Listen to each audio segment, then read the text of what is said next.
But the reality is that the influencers on social media unfortunately distort these concepts, often leaving you feeling confused, overwhelmed, and even paralyzed with an indecision. Like, who do I follow? Who's right? Who's wrong? What team should I sign up for? And I'm sure you're asking, do I never say no to my kid? If my toddler does melt down, am I supposed to just sit there and let them wallow in it? And if I do set a boundary, will that scar them for life? I mean, these are questions I see online all the time. And through my experience, hello, and welcome to Talking Toddlers, where I share more than just tips and tricks on how to reduce tantrums or build your toddler's vocabulary. We're going to cover all of that, but here, our goal is to develop clarity, because in this modern world, it's truly overwhelming. This podcast is about empowering moms to know the difference between fact and fiction, to never give up, to tap into everyday activities so your child stays on track. He's not falling behind, he's thriving through your guidance. We know that true learning starts at home, so let's get started. This episode is part 2 of my deep dive into gentle parenting trends from last week. More specifically, I started talking about how social media often misrepresents what's actually appropriate for your toddler development. So if you haven't had a chance to listen to last week's episode yet, I highly recommend that you go back and start there, where I covered the first 2 key developmental stages. So I broke them down into these 3 different ages. I started with 12 months to 18 months, when toddlers begin exploring their independence, but still rely heavily on you for guidance. And then one key cognitive skill in this age range is really using cause and effect to learn in real time, which at this stage between 12 and 18 months is still very, very concrete. And it really does stay at that concrete learning up through that 3rd birthday. So the key that I referenced last week was really, we shouldn't rush this process. Then I cover that 18 to 24 month age range, when language starts to truly emerge. They're moving from a handful of words to really putting thoughts together, nouns and verbs and all of that. But true comprehension and true reasoning skills are still quite limited.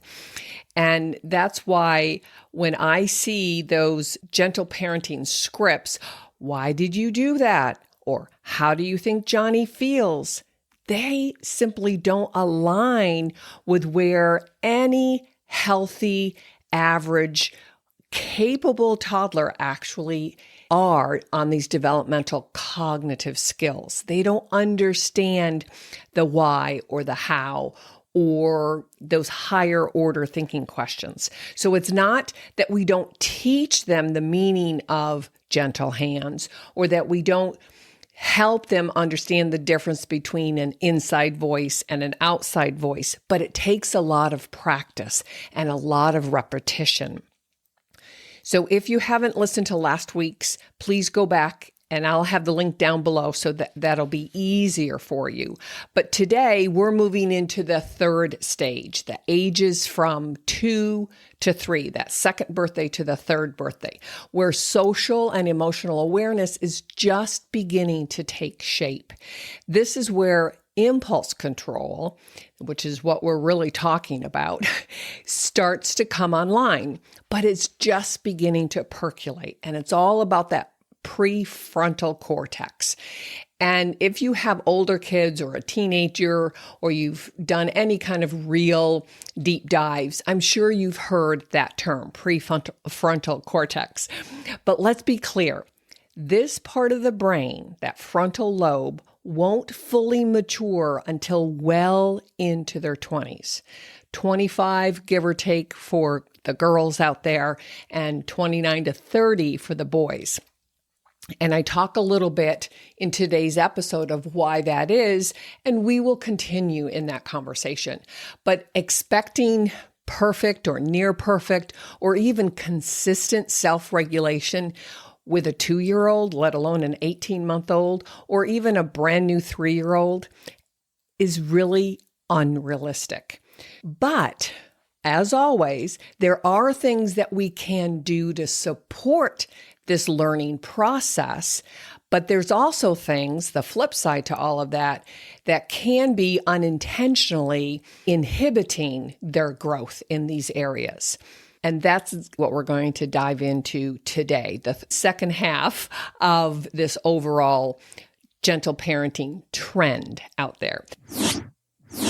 So now let's take a look at this third growth stage, right? That 2 to 3-year-old, where they're really growing both socially and emotionally through increased awareness. And again, they don't necessarily understand how to control it, but they're becoming much more aware of themselves and others. So along with this, they have more emotional expressions, which can be both positive and negative. They also have more interest in social interactions, right? As they approach that third birthday, especially, they're much more interested in other kids and trying to play with them, but they're still not socially mature yet. And so they need a lot of supervision. And I'm always quite surprised that parents and caregivers and educators will let 3-year-olds try to navigate the social arena fairly independently. And I don't think that we have to hover over them, but we have to understand that there's so many variables involved and that we want to, if it's just one other child, okay, you can deal with it. And if you know that other child, temperament and style, and if it's early in the day and the situation is positive, then you can kind of let them figure it out on their own. But like I said earlier, every child is different too. So boys tend to be a little bit more rough and tumble than girls. I think it's important that we understand who we're dealing with and what this situation is. So keep in mind that 2 to 3-year-old can now follow 2 to 3-step directions, but the impulse control is still developing. So they can get their shoes and meet you by the front door, or they could just throw their shoes toward the front door and then run around and laugh at themselves. Having fun at your expense, yes, but they're truly living in the moment while testing their independence, testing the boundaries, as well as testing their own aim. This is what it means to be a true toddler, living in the moment, understanding bits and pieces of your spoken language and your emotional needs to get ready and get out the door, but they interpret it very differently than you and I, right? So this whole impulse control really just starts to come online as they approach that third birthday, and it will continue to grow and develop and expand through their teen years and through young adulthood. And we know this, that prefrontal cortex really is maturing and growing up until 25 years of age for most girls, and then 29 to 30 years old for most young men. So the role of that prefrontal cortex is really impulse control. It helps regulate impulses. It helps build emotions and stability across emotional feelings. And it also helps with decision making.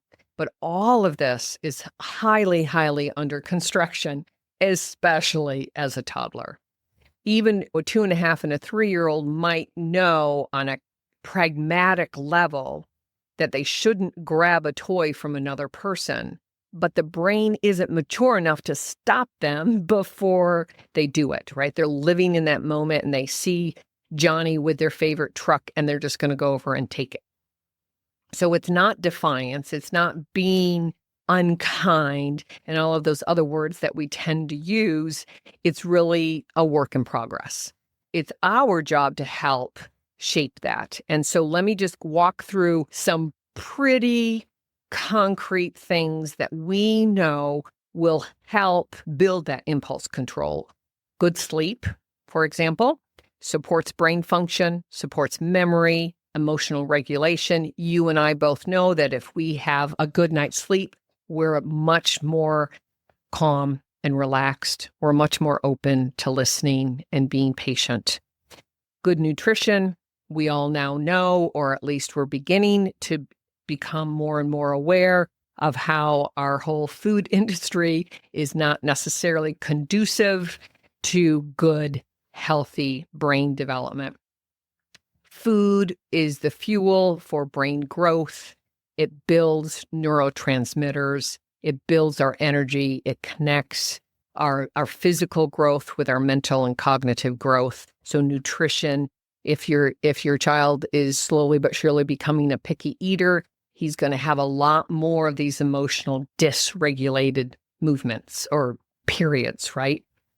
Also, we know what helps build impulse controls, lots of good gross motor and fine motor, a lot of play, a lot of opportunity to engage with his environment.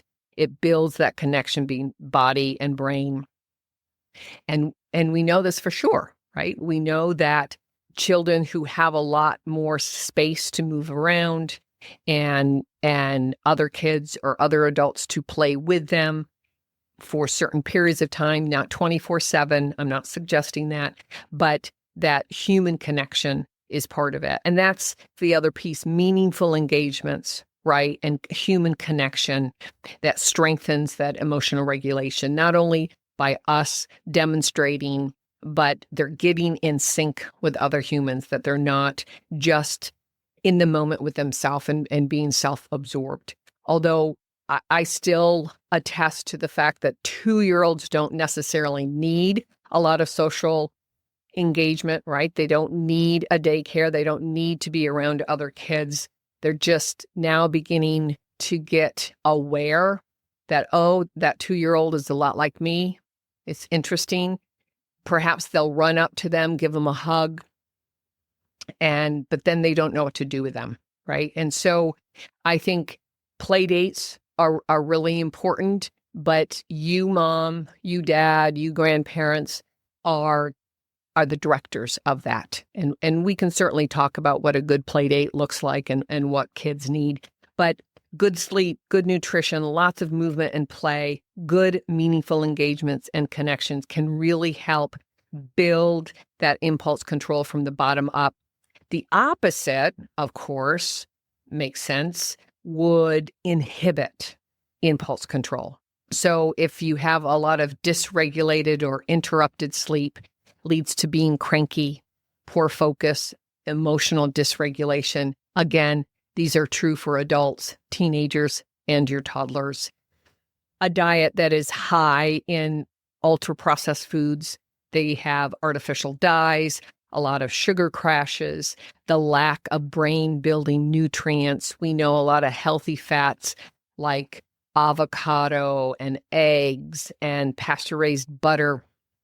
All of these healthy fats really help the neural connections, build the myelin sheath around these neurosynapses and fire down the line. We know that also eating on the run can really limit the connections.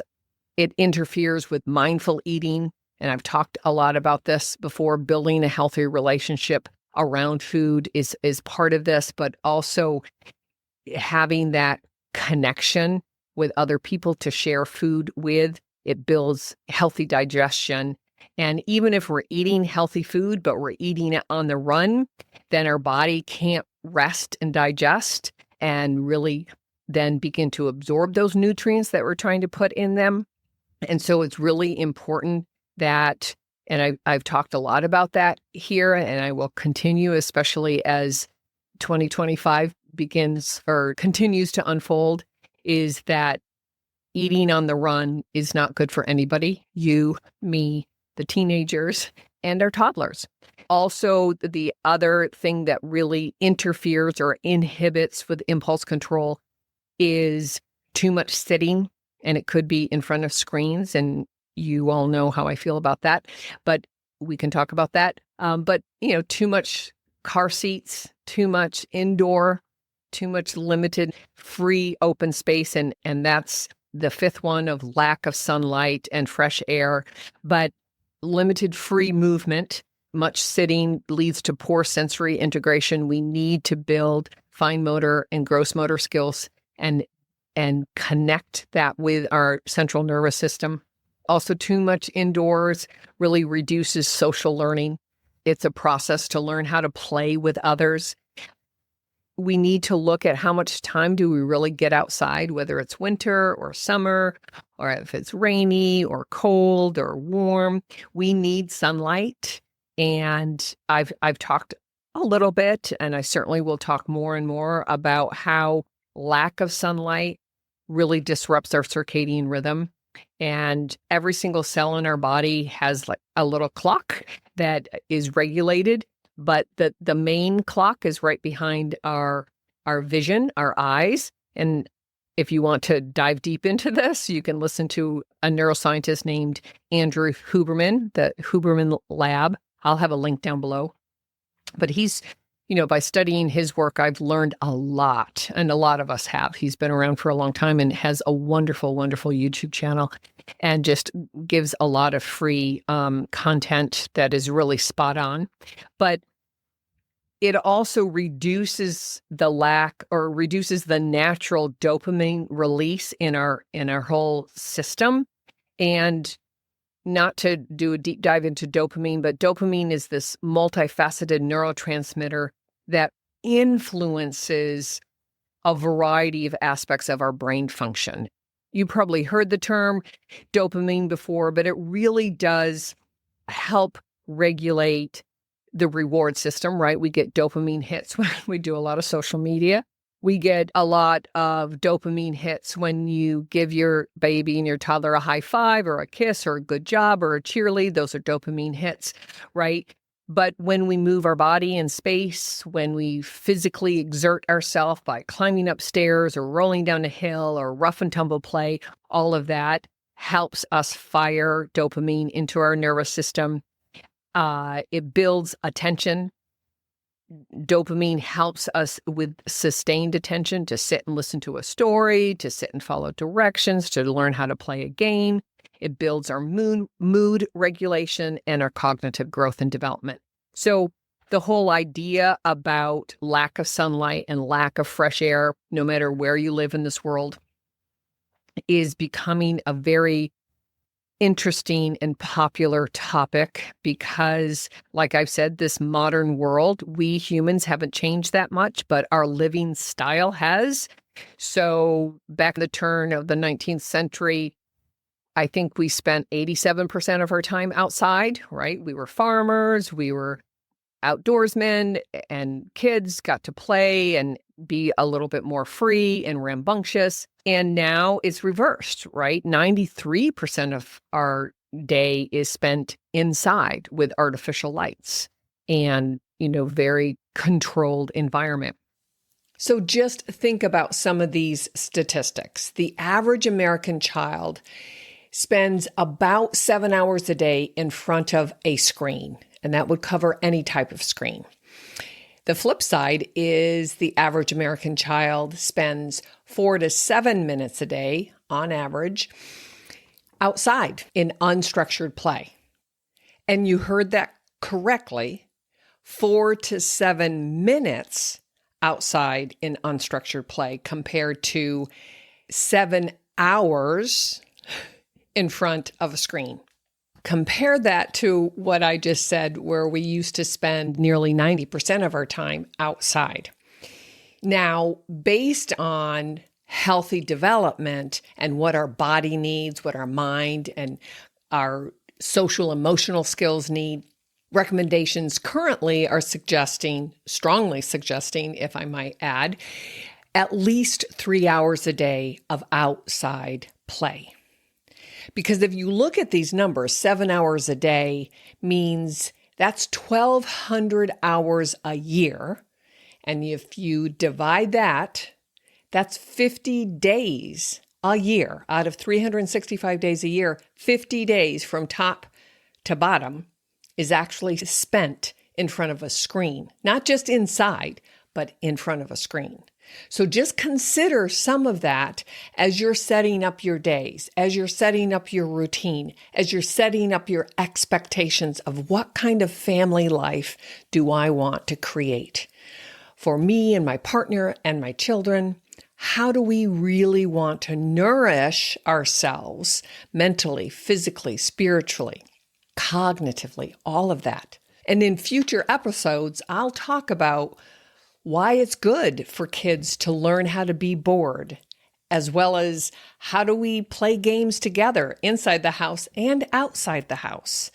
And we'll really talk about what are healthy expectations for quote unquote play dates. How do I structure that for my toddler at 2 and 3 and even 4, which is truly a preschool age. But all of this is really important to consider as you build this lifestyle, because that's what you're doing as a new mom or as a second time around mom. And you can always step back and say, okay, let's readjust. Let's look at this. 7 hours a day in front of a screen. Is that really how I want to spend my day? And let my child, my innocent child who needs to grow and learn and explore this world in front of a screen? Maybe not. It's not that modern day life is bad. It's just that it's not necessarily supportive of building a healthy impulse control. Because if you look at disrupted sleep, highly processed food, eating on the run, sitting around too much screen time, lack of sunlight, lack of fresh air, that's modern life. And it interferes with building this self-regulation, this impulse control, this frontal lobe. And I want to be perfectly clear, Mama. I want you to know that you're not failing your kids when they struggle. You're simply raising kids in a world that makes it very, very difficult to build these things naturally. And that's why we have to be intentional. That's why we have to be purposeful. That's why we have to be more present. And that we can't necessarily just assume they'll figure it out, or they'll right this ship, or all kids do this. This is the new normal. Get used to it. You can take that perspective, but I don't think you want the outcome of that, because I know you wouldn't be listening to someone like me or following information like this of how you can stay ahead of it and how you can keep them on track and keep them healthy and keep them thriving to the best of their potential. I think at the end, that's what we all want. I mean, no one wants to say, yeah, I want my 10-year-old to be miserable and have poor impulse control. Of course not. That's ridiculous. And I know it's a hard dance, because on one end, I say, yeah, they have to struggle. They have to work a little bit. That's what makes us stronger. That's how learning works. We learn through our mistakes and our trials and our errors. But at the same time, we want them to know that we've got their back, that a little struggle is okay. And it's not going to break you, but a little sweat along the way, a little disappointment is God's design, right? Otherwise, we'd all kind of be in heaven and everything would be hunky-dory and it would be easy peasy and smooth. That's not how this world works.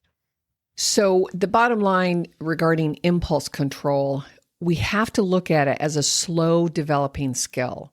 It's not an on-off switch. And this modern world makes it harder to develop.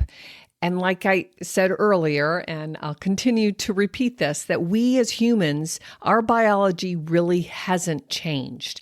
The outer world has changed, right? We have to deal with screen time and indoor time and artificial lighting, processed foods, lack of movement, all of these things we're learning to navigate. And we have to talk about it because we're all in the same boat. We're all struggling to figure out, how do we do this without losing our mind and build a healthy home life, a lifestyle with our children that we all grow and learn and thrive and become the best version of ourselves. So toddlers, your little ones, need your guidance, need structure and patience to develop self-regulation. I know this is common sense. I know you know this on an intellectual level, right? It's not that complicated to figure out.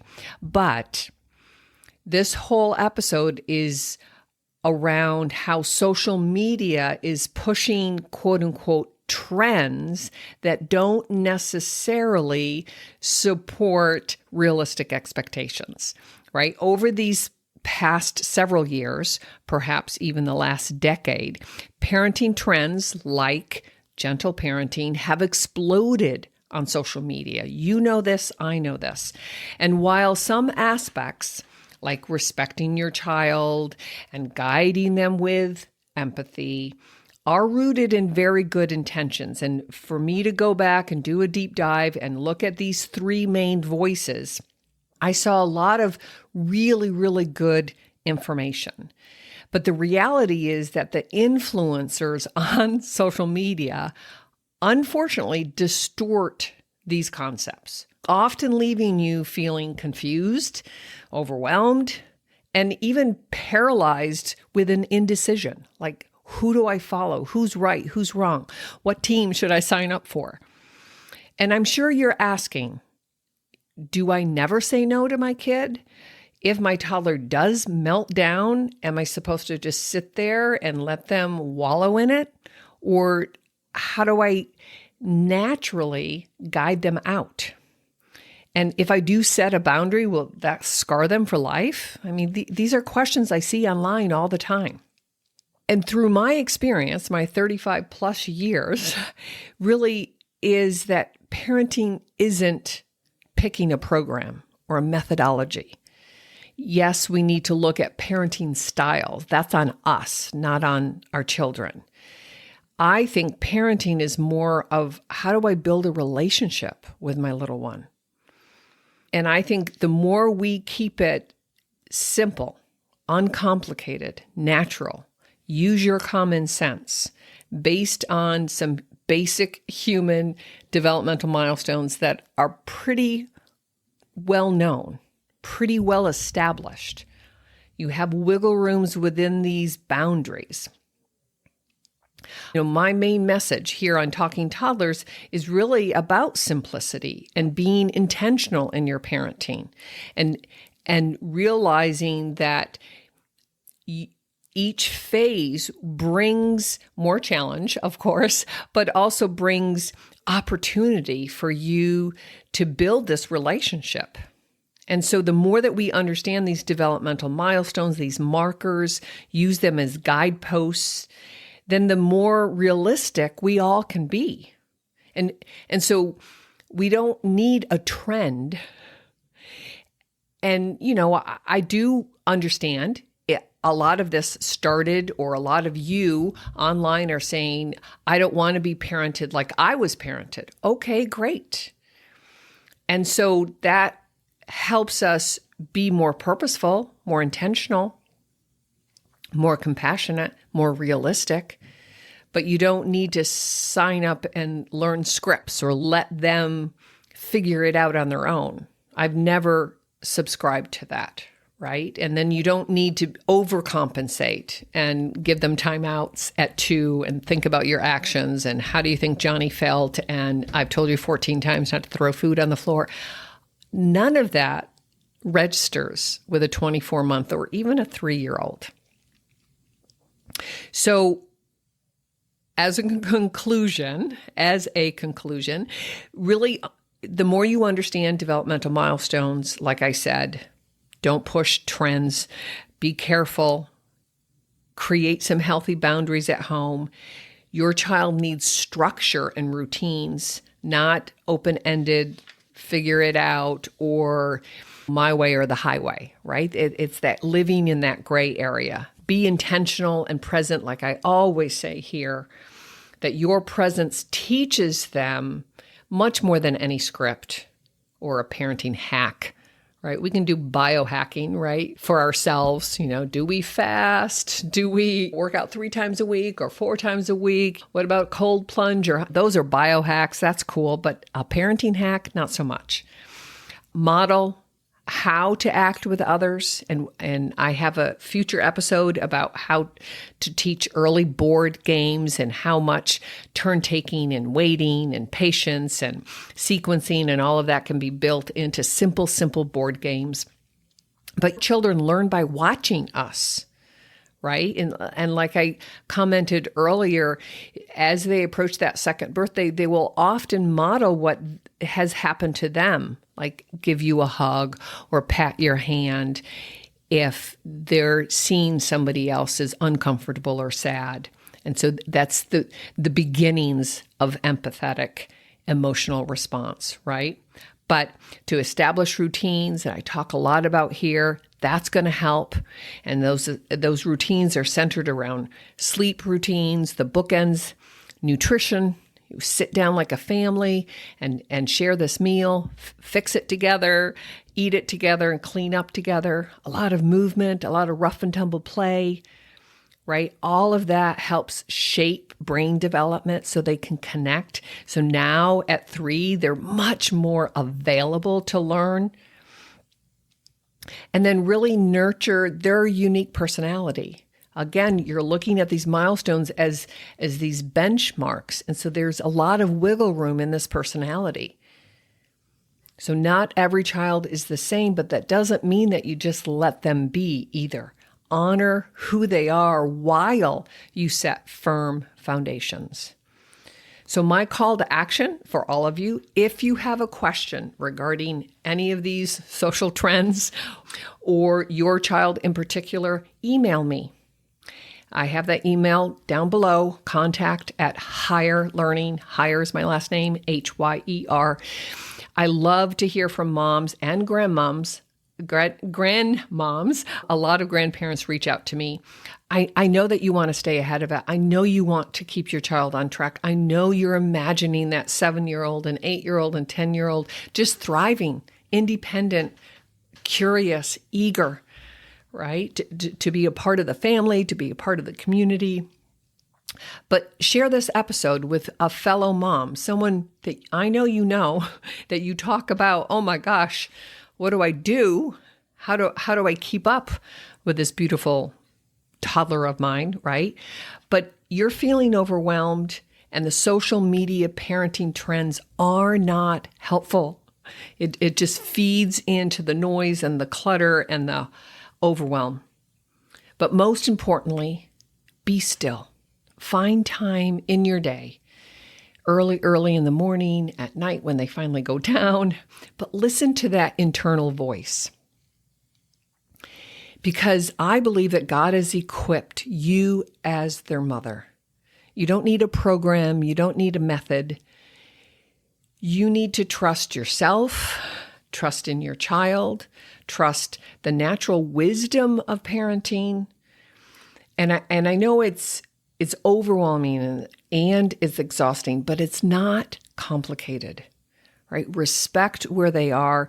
These developmental milestones are just a few pages of information that helps you differentiate speech and language and motor skills and social communication when they're 2 compared to when they're 3. Because there's a huge growth spurt in that 12-month period. And so these are just markers that you can have in your back pocket at the same time that you're building that relationship. You're learning how they tick. You're learning how their emotional expression. Some kids are more emotional. Some kids are less emotional. I was blessed. I had a pretty stable young girl. I mean, she was steadfast and liked routines, enjoyed playing, built independent skills naturally. And I have said over and over and over and over again, a lot of it was just how she was wired, how she came into this world. It was how God designed her with intention. Because prior to that, I had been with hundreds and hundreds of kids. I had been a speech language pathologist and a practicing clinician for 14 years before I had Maura. And so I knew how they're special, they're unique, and that we respect that. And I knew that if I had a son, it would be strikingly different than if I had a daughter. And my whole point here is listen to your internal voice. You have a lot of wisdom in there.